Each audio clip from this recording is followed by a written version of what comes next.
Hari ini nampaknya Bang Kumis akan sedikit menggali informasi terkait soal Gemoy di Kabupaten Pandeglang. Gemoy di saat pemilihan presiden Prabowo Gibran ini namanya mencuat ke publik, bahkan semua komen dan viral dengan istilah Gemoy. Dan siang ini Bang Kumis ingin bincang-bincang nih. Ternyata yang di depan Bang Kumis ini adalah Ketua Gemoy Kabupaten Pandeglang. Bang, bisa diperlihatkan dulu Bang, Bang? Ya, terima kasih Bang Kumis. Nama saya Ai Erlangga. Kebetulan merangkap profesi sebagai advokat. Jadi sedikit saya klarifikasi terkait Gemoy, bahwa Gemoy ini singkatan dari Gerakan Milenial untuk Prabowo Gibran. Luar biasanya kita tahu kan tuh. Jadi kebetulan saya bukan ketua kabupaten, tapi ketua umum Gemoy Indonesia. Luar biasa ternyata. Izin mungkin dari salah saya di kabupaten, kirain hanya Pandeglang, ternyata Indonesia. Jadi saya membentuk 32 provinsi, 218.000 kota kabupaten. Kebetulan ketua umumnya asli orang Pandeglang, Bang Kumis. Jadi dulu kita terdaftar di Sekretariat Bersama Prabowo Gibran di Selipi, terbukti ada sertifikat pengakuan langsung dari Badan Pemenangan Presiden.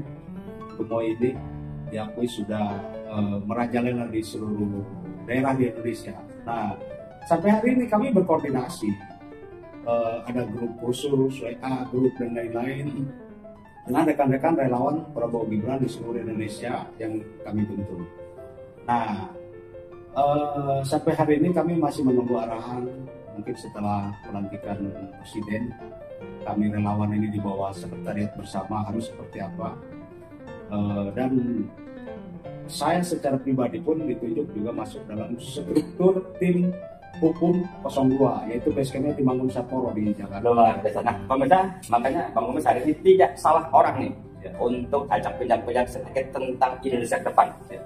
Kita tahu semua Prabowo Gibran sudah terpilih dan pilihan rakyat, dan rakyat tersebut adalah Gemoy di antaranya yang terus mengobarkan perjuangan demi kemenangan Prabowo Gibran dan alhamdulillah berhasil. Tetapi perjuangan Gemoy ini tidak cukup hanya mengantarkan Prabowo Gibran dong, karena di samping ada presiden dan wakil presiden, susunan menteri pun kan itu butuh juga. Nah, sekarang yang jadi fokus karena Abang Ai ini adalah advokat, maka mungkin nggak jauh dari persoalan itu yang ingin kami bicarakan, karena di sana ada satu yang harus diisi, yaitu posisi Jaksa Agung. Bang, menurut Abang yang kayak apa sih kriteria yang akan menurut Abang ini bisa posisi itu?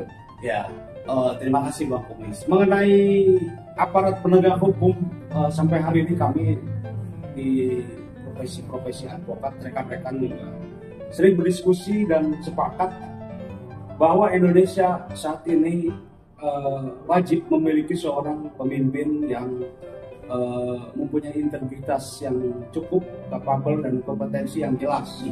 Karena Indonesia menurut kami dan kawan-kawan advokat lainnya saat ini sedang mengalami degradasi, yaitu darurat hukum terkait dengan pesan-pesan moral yang saat ini sedang berjalan dan bergerak, bahwa banyak penuntasan yang tidak sebagaimana mestinya yang diharapkan oleh masyarakat secara luas, Bang Kumis. Nah, terkait dengan ada 3 poin di dalam struktur jajaran elit yang seharusnya masuk dalam kabinet, yaitu ada 3, Menko Polhukam, kemudian Menteri Hukum dan HAM, dan Jaksa Agung. Nah, 3 inilah tripartit ini yang harus memang saling berkaitan langsung untuk menuntaskan persoalan-persoalan yang selama ini tidak sesuai dengan harapan masyarakat. Bukan berarti tidak ada potensi yang bagus dari APH lainnya, bahwa banyak juga penuntasan yang luar biasa, khususnya yang sedang ramai saat ini di Kejaksaan Agung. Nah, maka hemat kami, saya juga selaku relawan Ketua Umum Gemoy Indonesia berharap seorang Jaksa Agung misalnya adalah orang-orang yang mempunyai kapasitas dan paham terhadap sebuah ironi hukum yang terjadi di Indonesia saat ini. Maka dibutuhkan seorang jaksa agung yang lebih baik daripada Pak ST Burhanuddin saat ini yang sudah bagus. Yang seorang jaksa agung ke depan harus bisa mempunyai sebuah konsep yang lebih bagus dari Pak Burhanuddin saat ini. Oke, saya potong Pak. Di mana ada 4 pilar penegak hukum di Indonesia kan, satu di antara advokat.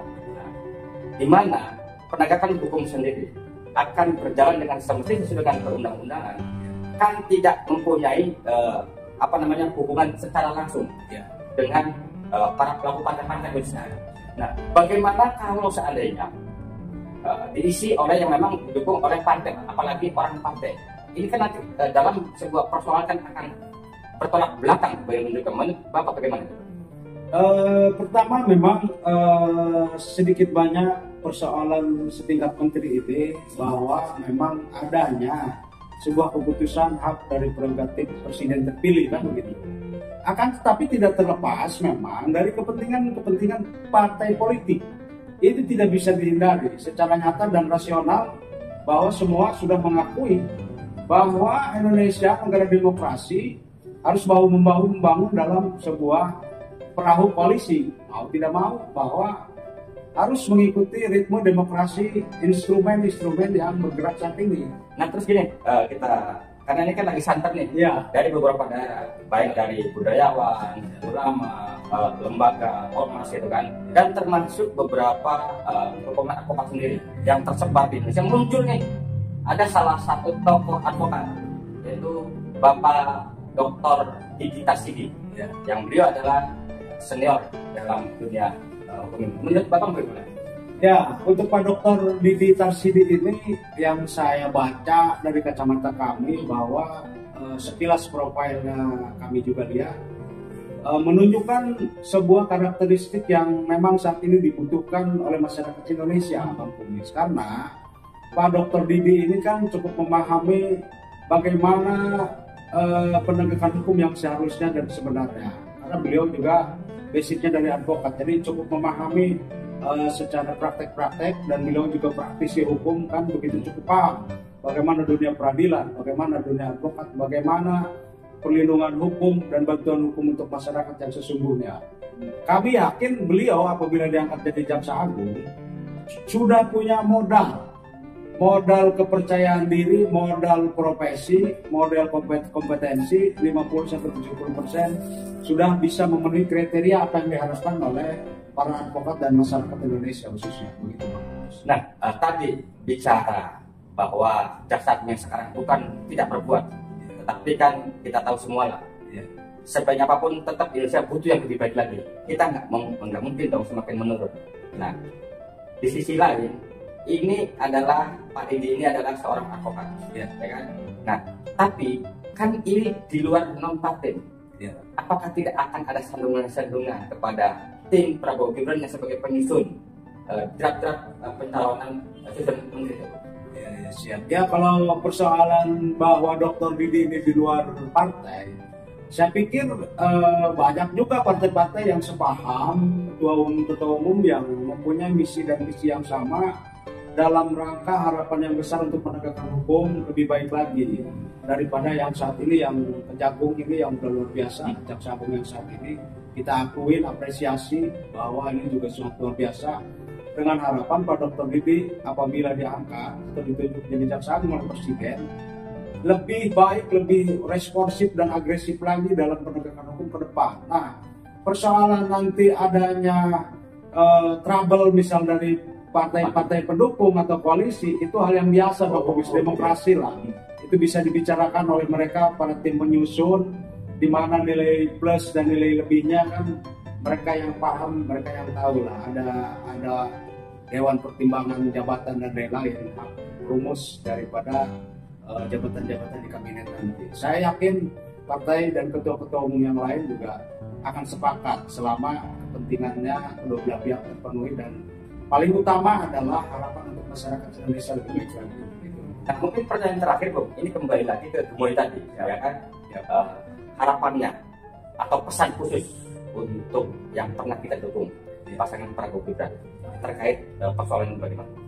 Jadi harapan saya selaku Ketua Umum Gemoy Indonesia, karena juga kami mempunyai anggota, mempunyai gerbong di 32 provinsi dan 218 kabupaten kota yang sudah terdaftar di Badan Pemenangan Presiden Sekretariat Bersama Tim Prabowo Gibran, berharap saya mewakili hari ini dari rekan-rekan di seluruh Indonesia, berharap bahwa Presiden dan Wakil Presiden terpilih akan lebih baik lagi menjadi motor penggerak dan perubahan Indonesia emas ke depan, agar lebih kepada memprioritaskan yaitu pembangunan sumber daya manusia, mental, dan juga penegakan hukum yang paling utama.